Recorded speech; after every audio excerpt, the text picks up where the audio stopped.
Hello everyone. तो अभी तक पीवाईक्यू सीरीज़ में पॉलिटी की में अपन कर चुके हैं 2013, 14 और 15 के क्वेश्चंस।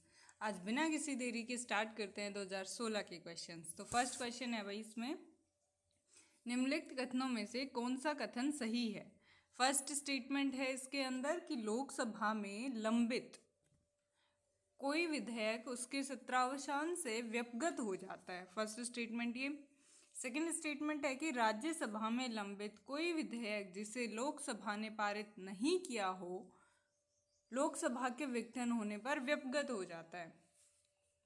तो सिर्फ यही बात बोल रहा है कि फर्स्ट वाले में तो कि लोकसभा में तो वो विधेयक लंबित है और फिर उसके बीच में ही क्या हो जाता है, लोकसभा डिस्ट्रॉय हो जाती है, तो फिर उस टाइम क्या ये बिल भी खत्म हो जाता है। सेकंड स्टेटमेंट है कि भाई राज्यसभा में लंबित कोई बिल है जिसे लोकसभा ने पारित नहीं किया है तो लोकसभा के विघटन के बाद विपगत हो जाएगा। तो मेरे अकॉर्डिंग तो फर्स्ट तो गलत है, सेकंड सही है। देखते हैं।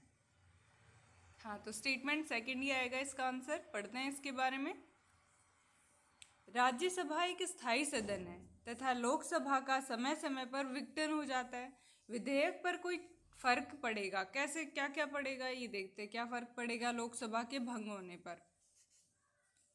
एक विधेयक जो लोकसभा में लंबित है वो क्या हो जाएगा, व्यपगत हो जाता है, यानी खत्म हो जाता है। और लोकसभा द्वारा पारित लेकिन राज्यसभा में लंबित ये जो लंबित जो होता है वो व्यपगत हो जाता है। राज्यसभा लोकसभा द्वारा पारित हो गया लेकिन राज्यसभा में अगर वो लंबित है तो वो भी क्या हो जाएगा, खत्म हो जाएगा। नेक्स्ट है, राज्यसभा में लंबित लेकिन लोकसभा में पारित नहीं, तो फिर ऐसा तो क्या रहेगा, वो खत्म नहीं होगा। नेक्स्ट है, दोनों सदनों द्वारा पारित लेकिन राष्ट्रपति की सहमति के लिए लंबित विधेयक भी लैप्स नहीं होता क्योंकि लोकसभा राज्यसभा से तो आगे पहुंच चुका।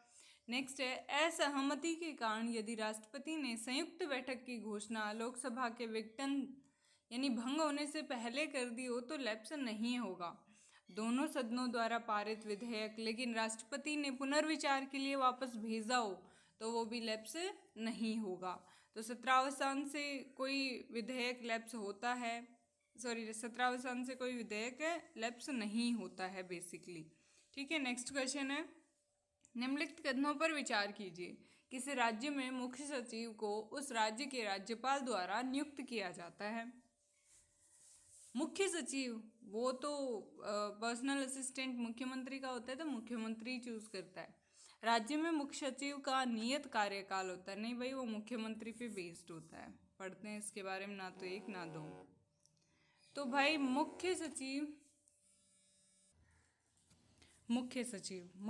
कौन होता है भाई, भारतीय राज्यों तथा केंद्र शासित प्रदेशों में सिविल सेवाओं का वरिष्ठतम पद होता है और यह मुख्यमंत्री का मुख्य सलाहकार होता है। ऐसा ही कैबिनेट सचिव भी होता है ना, जो पीएम का सलाहकार होता है।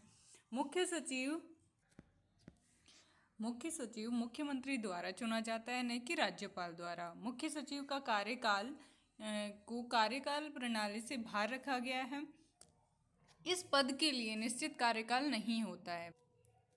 सामान्यतः सबसे सीनियर जो आईएएस होता है वो मुख्य सचिव बनाया जाता है, लेकिन यह नियम नहीं है कि यह मुख्यमंत्री के विवेक पर ही निर्भर करता है। तो ये परमानेंट नियम नहीं है कि भाई सीनियर आईएएस को ही बनाया जाएगा। मुख्यमंत्री अपने हिसाब से भी बोल सकता है, अपने विवेक से भी निर्धारण कर सकता है कि कौन होगा मुख्य सचिव। ठीक है, क्लियर। नेक्स्ट क्वेश्चन की तरफ बढ़ते हैं। ग्राम न्यायालय अधिनियम के संदर्भ में निम्नलिखित कथनों में से कौन सा सही है। भाई ग्राम न्यायालय अधिनियम के बारे में देखते हैं।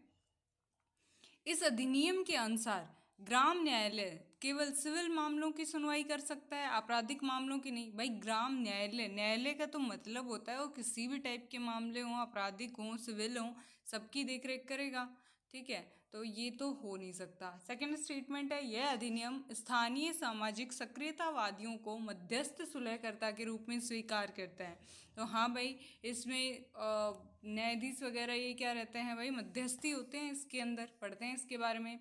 ग्राम न्यायालय, इसकी स्थापना 2009 में ग्राम न्यायालय एक्ट 2008 के तहत हुई थी। इसका उद्देश्य क्या था, ग्रामों में कानूनी विवाद को निपटाने, जमीनी स्तर पर कानून प्रणाली को की त्वरित और आसान पहुंच, सस्ता और उचित न्याय, भारतीय संविधान का आर्टिकल 39A निशुल्क विधिक सहायता का प्रदान करता है। ग्राम न्यायालय प्रथम श्रेणी के न्यायिक मजिस्ट्रेट का न्यायालय होगा। नियुक्ति हाईकोर्ट के परामर्श से राज्य सरकार द्वारा चलता फिरता न्यायालय होगा। आपराधिक व दीवानी दोनों मामलों की सुनवाई कर सकेगा। यह पक्षकारों के बीच सुलह मध्यस्थता का प्रयास स्थानीय सामाजिक सक्रियतावादियों की सहायता से कर सकेगा। यह प्राकृतिक न्याय के नियमों सिद्धांतों द्वारा निर्देशित होगा और हाईकोर्ट द्वारा बनाए गए किसी भी नियम के अधीन होगा। इसके निर्णय के विरुद्ध अपील की जा सकती है। आपराधिक सत्र न्यायालय, दीवानी, जिला न्यायालय। ठीक है, नेक्स्ट पढ़ते हैं अपना नेक्स्ट क्वेश्चन। राष्ट्रहित में भारत की संसद राज्य सूची के किसी भी विषय पर विधिक शक्ति प्राप्त कर लेती है यदि उसके लिए एक संकल्प, तो भाई उसमें साधारण बहुमत मिलना चाहिए, शायद ऐसा ही था। अगर भारत की संसद राज्य सूची के किसी विषय पर विधिक शक्ति प्राप्त कर लेती है तो उसका एक संकल्प होता है, वही कौन सा? लोकसभा द्वारा अपनी संपूर्ण सदस्यता के साधारण बहुमत से पारित कर लिया जाए। लोकसभा द्वारा अपनी संपूर्ण सदस्य संख्या के कम से कम 2/3 बहुमत से पारित कर लिया जाए। राज्यसभा द्वारा अपनी संपूर्ण सदस्यता के साधारण बहुमत से पारित कर लिया जाए और राज्यसभा द्वारा अपनी उपस्थिति एवं देने वाले सदस्यों के कम से कम 2/3 बहुमत से पारित कर लिया जाए। तो भाई इसमें ये डी आंसर रहेगा कि राज्यसभा द्वारा अपनी उपस्थिति देने वाले सदस्यों के कम से कम 2/3 बहुमत से पास कर लें। आर्टिकल 249 में राष्ट्रीय हित में राज्य सूची से संबंधित किसी मामले में संसद को कानून बनाने की शक्ति का उल्लेख है यदि ऐसा संकल्प राज्यसभा उपस्थित सदस्यों के 2/3 बहुमत से पारित कर दे। ध्यान रहे, ऐसा प्रस्ताव 1 वर्ष तक प्रभावित रहेगा। हालांकि इसे असंख्य बार बढ़ाया जा सकता है, लेकिन एक बार में 1 वर्ष से अधिक नहीं बढ़ाया जा सकता है। क्लियर? नेक्स्ट क्वेश्चन देखते हैं। निम्नलिखित कथनों पर विचार कीजिए। किसी भी व्यक्ति के लिए पंचायत का सदस्य बनने के लिए न्यूनतम आयु 25 वर्ष नहीं भाई, 25 वर्ष नहीं होती। कितनी वर्ष होती है? 21 वर्ष।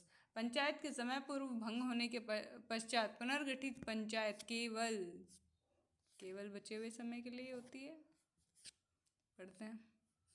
केवल अवशिष्ट समय के लिए जारी रहती है। बिल्कुल सही बात है। तो सेकंड स्टेटमेंट सही है, फर्स्ट स्टेटमेंट गलत है। तो देखते हैं। कोई भी व्यक्ति जो 21 वर्ष की आयु पूर्ण कर चुका है पंचायत का सदस्य बन सकता है। MP MLA बनने के लिए कितनी आयु चाहिए भाई?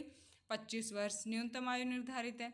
आर्टिकल 243 क्लोज 5 के अनुसार यदि पंचायत समय पूर्व भंग हो जाए तो पुनर्गठित पंचायत केवल बाकी बचे हुए समय यानी अवशिष्ट समय के लिए ही कार्य करेगी, ना कि 5 वर्ष के लिए। तो ये थे सारे क्वेश्चंस 2016 के पेपर के, जो कि बहुत ही कम थे। तो भाई इस टाइम झटका मिला है कि पॉलिटी बहुत कम आई है, लेकिन अगले साल फिर इसका भरपाई कर दी जाती है। 2017 में भर के आती है। ऐसा ही कुछ होता है, तो देख के चलना भाई 2024 का क्या हालचाल था, 2025 में क्या आने वाला है। ठीक है, तो ये फर्स्ट क्वेश्चन 2016 के क्वेश्चंस कंप्लीट हुए। अब बाकी क्वेश्चंस देखते हैं कल या नेक्स्ट वीडियो में। Okay, bye bye, take care.